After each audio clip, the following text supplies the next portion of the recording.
안녕하십니까. 오늘은 비교 종교학적 관점에 있어서 카톨릭에 대하여 설명하겠습니다. 카톨릭은 성도들을 향하여서 올바로 카톨릭과 프로테스탄트와의 구분점에 대하여 분별하도록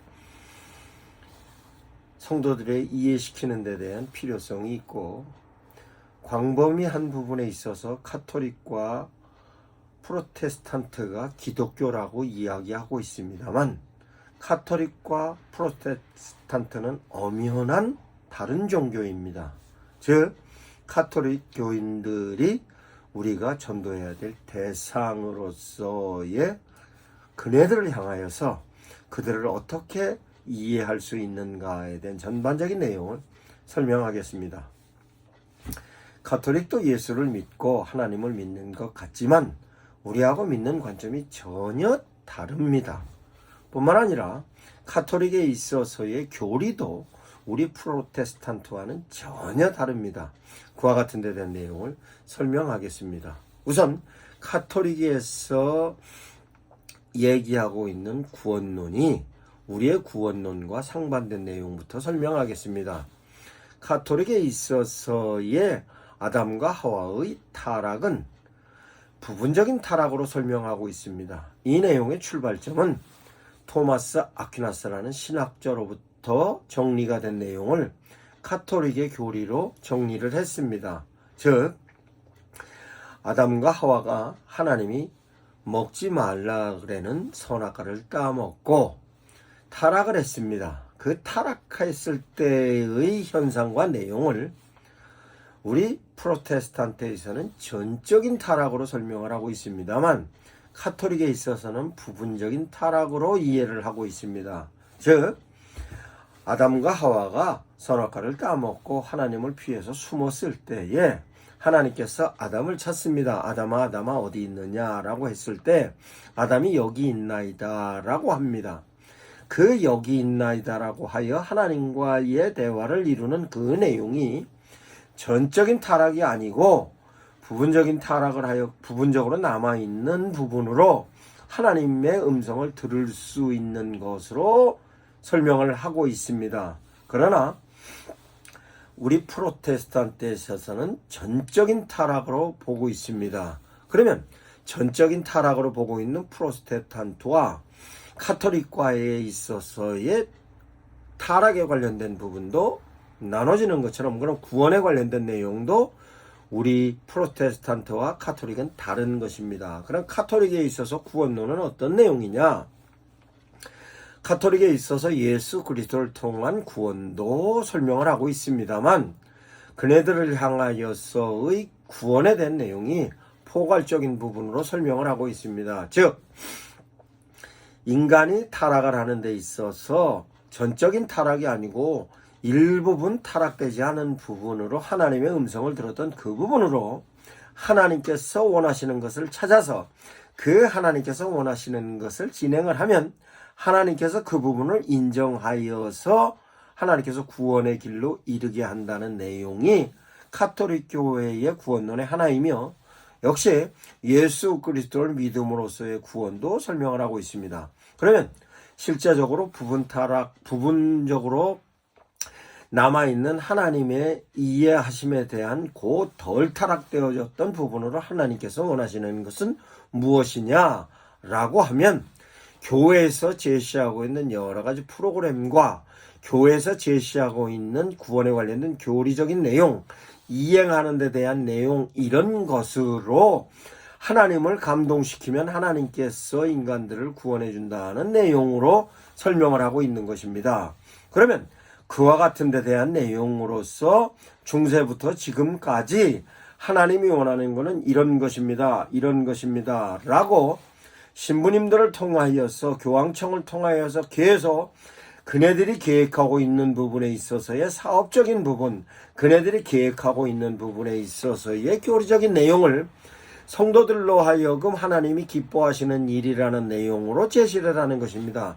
그것이 중세 시절에는 교황청을 짓는 모습, 성당을 짓는 모습, 내지 그와 같은 교황청에 관련된 모든 사업을 진행하는 데 대한 내용을 그런 조건으로 제시했습니다. 그것은 십자군 운동도 마찬가지고 모든 내용을 그러한 관점에서 정리를 했습니다.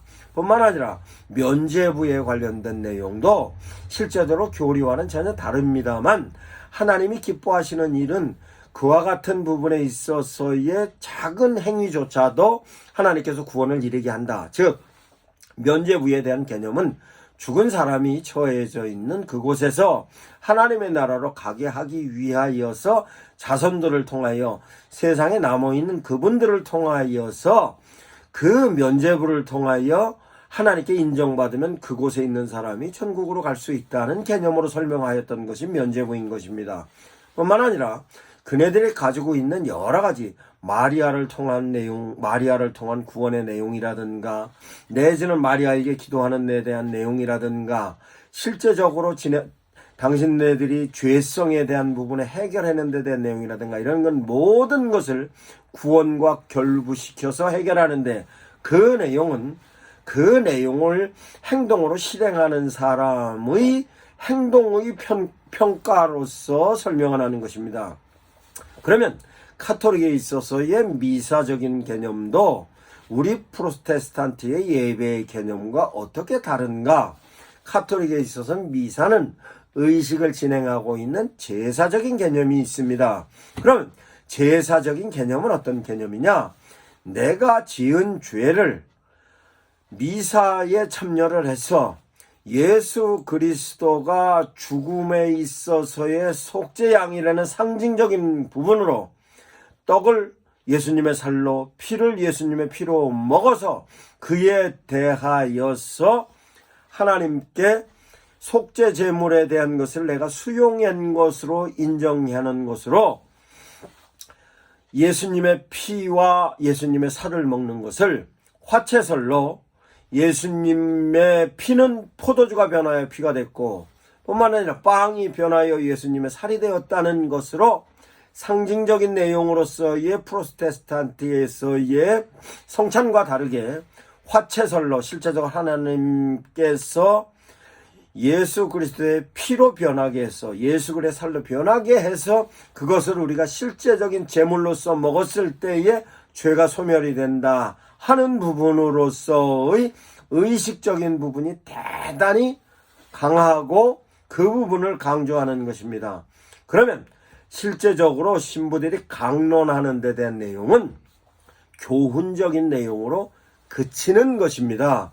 그러면 프로테스탄트에 있어서의 예배는 어떤 것이냐? 프로테스탄트에 있어서의 예배는 예수님께서 안식 후 첫날 부활하신 것입니다. 그러면 부활하심에 대한 것은 어떻게 이해를 하느냐? 예배에서 가장 강조하는 점이 예수 그리스도의 말씀을 통한 교훈으로 우리가 깨달음으로 하나님의 뜻을 찾아가는 쪽에 있어서의 메시지 부분이 가장 중요한 부분입니다. 그러면 왜 예수님께서 안식 후 첫날 부활하셨고 우리에게 주시는 메시지는 무엇인가? 그것은 우리가 예수 그리스도를 우리 예수 그리스도를 믿음으로 예수 그리스도를 통한 전적인 구원이고 우리는 완전히 죄성으로 아담과 해와의 죄에 지은 모습으로 완전히 타락했기 때문에 예수 그리스도를 통하여야만 구원을 받을 수 있고 그 구원받는 데 대한 내용은 전적으로 예수 그리스도를 구주로 믿는 전제로 예수 그리스도의 자녀가 되고 자녀가 되는 우리가 예수 그리스도를 통해서 거듭났기 때문에 거듭난 우리는 어떠한 삶을 살아야 한다는 내용을 하나님의 메시지로서 하나님의 메신저들이 선포하는 데 대한 내용을 내 가슴에 새겨서 그 말씀 따라 순종하고 살면 그것이 하나님의 뜻이고 하나님께서 제시하시는 당신의 메시지에 대한 우리가 수용하는 믿음의 결과로 삶의 현상에서의 하나님의 뜻이 나타난다는 것이 예배의 의미인 것입니다. 뿐만 아니라 우리가 하나님의 나라에 이르름에 있어서 깨달음은 성령의 인도하심을 통하여서 깨닫는 것이지 성자나 성모 마리아가 내 대신 기도를 해 주어서 그로 인하여 하나님께 인정받는 내용과는 우리가 기도하는 내용 자체도 전혀 다른 것입니다. 우리 프로테스탄트에서는 성모에게 기도 안 합니다. 성모는 예수님을 태어나게 하여 인간적인 몸을 빌린 내용이지, 성모 마리아는 전혀 구원에 대한 내용으로서의 관계성은 전혀 없는 것이고, 뿐만 아니라 카톨릭에 있어서 성자 또한 기도의 대상이 되지 않는 것입니다.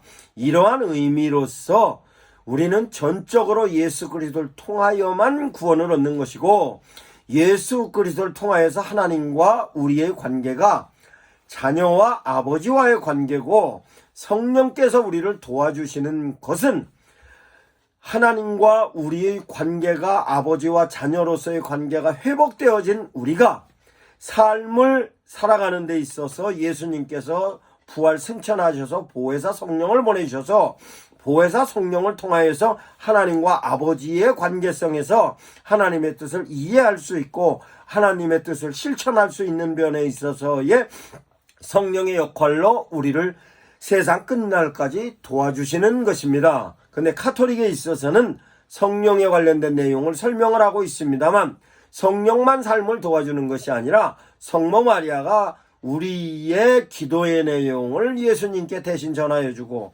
성자들이 그네들이 우리 기도를 대신해서 전달해주고, 기도의 개념 자체가 완전히 다른 것입니다. 이와 같은 데 대한 내용을, 구원과 타락에 관련된 내용도 전혀 다른 것입니다. 그러면 사제에 대한 내용도 설명하겠습니다. 카톨릭에 있어서의 사제는 제사장적인 역할로서의 사제입니다. 즉, 내 죄를 가지고 사제 앞에 와서 그 사제 앞에 죄를 고백을 하면 사제가 하나님의 뜻으로서의 이런 부분으로 이렇게 죄성에 대한 부분을 해결해라 라고 제시를 합니다. 그와 같은 부분이 고해성사이고, 고해성사를 통하여서 사제가 제시하는 데 대한 행동으로 죄가 소멸된다고 설명을 하고 있습니다. 그러나 그거는 전적으로 성경에 있어서 내용과 다를 뿐만 아니라 프로테스탄트의 죄의 해결하는 데 대한 개념도 전혀 다른 것입니다. 프로테스탄트에 있어서의 죄의 개념은 내 죄를 하나님께 내려놓고 그 죄에 대한 개념을 회개의 개념으로 설명을 하고 있습니다. 즉, 이 회개에 대한 개념을 성경적으로 설명을 하자면, 율법에 관련된 것, 죄성에 관련된 것으로서의 죄성의 판단은 지금까지 지었던 죄에 대한 것을 해결함으로써의 죄성의 제사의 개념입니다만, 우리가 얘기하고 있는 죄성에 대한, 즉 프로테스탄트에서 얘기하고 있는 죄성의 개념은 하나님과 비껴선 부분을 죄성으로 얘기를 하는 것입니다. 그럼 하나님과 비껴서 있기 때문에 그 하나님의 뜻대로 살지 못함에 대한 내용이 죄로 얘기하는 것입니다. 그것을 구약에 있어서는 지금까지 내가 살아왔던 삶에 대하여서 현재의 삶을 선을 그어서 지금까지의 내용을 율법에 의해서 판단하는 것으로에 대한 내용이고, 이것은 카톨릭에 있어서도 유사성을 갖고 있습니다. 그러나 기독교에 있어서의 죄성은 그런 개념이 아니고, 하나님과 비껴섰을 때에 대한 내용을 지금 이 순간 예수 그리스도를 구주로 모셔서 그 구주로 모심으로 말미암아 나는 거듭이 났으면 지금까지의 죄성에 대한 것은 하나님께서 묻지 않으시는 겁니다. 그러면 어떤 부분이 죄성을 해결하는 부분이냐? 묻지 않고 지금부터의 삶을 하나님과 관계성의 아들과 아버지와의 관계로 하나님의 뜻을 순종하고 사는 모습으로 삶의 방향을 완전히 전환하는 회개의 모습으로 앞으로 살아가는 삶의 모습을 하나님의 메시지로 제시하고, 그로 인하여 하나님과 관계성으로 아버지와 아들과의 관계를 지속적으로 유지해가는 것을 구원으로 여기는 것입니다. 그럼 구원으로 현상에 관련된 내용도 설명을 하겠습니다. 구원으로 현상은 구약이든 카톨릭이든 실제적으로 내가 어떠한 행동, 그 죄성에 관련된 내용으로서의 보상적인 행동을 한 것으로 하나님께 인정받음으로 구원을 받았다 하는데, 우리와의 관련된 구원으로서의 현상은 내가 예수 그리스도를 구주로 섬기면 내가 가지고 있었던 가치관이 죄성을 가지고 있을 때 예수 그리스도를 구주로 모시기 전에의 가치관은 내가 주인이 되는 가치관입니다. 눈이 밝아져 하나님처럼 된다는 그 부분이 가치관으로 돼서 내가 내 삶의 주인이 되는 것입니다. 그러나 내가 예수 그리스도를 구주로 섬김으로 내가 하나님의 자녀로 되었을 때의 가치관은 예수 그리스도의 가치관으로 변환되는 것입니다. 그 가치관은 내 생명과 목숨과 모든 것을 다하여서 하나님을 사랑하고 아래로는 내 이웃을 내 몸처럼 사랑하는 예수님의 가치관으로 가치관 자체가 변환되는 것입니다.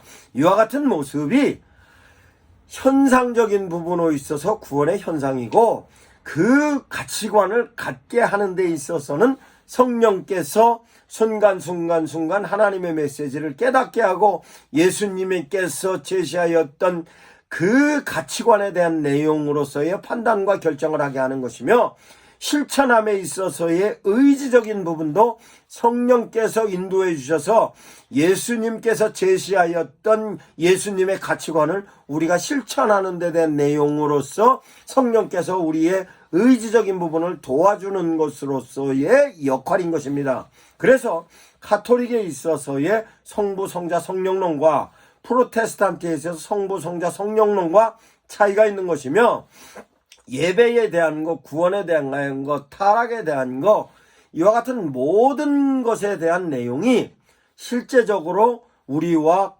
가톨릭과는 전혀 다른 것입니다. 그러한 의미로서 목사님들께서 성도들을 향하여서 가톨릭이 실제적으로 우리와 다른 부분에 있어서의 근본적인 요소, 전개되어지는 요소, 결과론적인 요소까지도 이해를 하시고 성도들에게 제시해야 할 뿐만 아니라 성도들은 이와 같은 가톨릭과 다른 부분을 정확하게 이해를 하고 있어야 구원에 관련된 내용, 타락에 관련된 내용, 하나님과의 관련성, 예배에 관련된 부분, 기도에 관련된 내용, 모든 내용을 올바르게 프로테스탄트적인 개념으로 설명을 할 수 있는 것입니다. 루터의 종교개혁은 부분적으로 타락한 것이 아니라 인간이 전적으로 타락하였고, 전적으로 타락한 인간이 오로지 구원받는 것은 인간 행위로 구원을 받는 것이 아니라 오로지 예수 그리스도를 믿음으로 말미암아 구원받는다는 데에 대한 내용이 마르틴 루터의 종교개혁이고 요한 칼빈으로부터 시작해 모든 종교개혁자들이 추구하고 있는 구원의 내용인 것입니다. 이 내용은 제가 유튜브에 또한 비교종교학적인 내용으로 상세히 설명을 해놓고 있습니다. 그것은 유교에 관련된 내용, 불교에 관련된 내용, 다른 이단적인 내용도 다시 상세히 정리하고 설명을 했습니다. 그 내용을 목사님들께서 목회의 자료로 활용하시고 성도들을 양육하시는데 성도들을 향하여서 교육하시는데 좋은 자료로 활용하셨으면 합니다. 감사합니다. 미션 아카데미 대표 전원균 목사였습니다.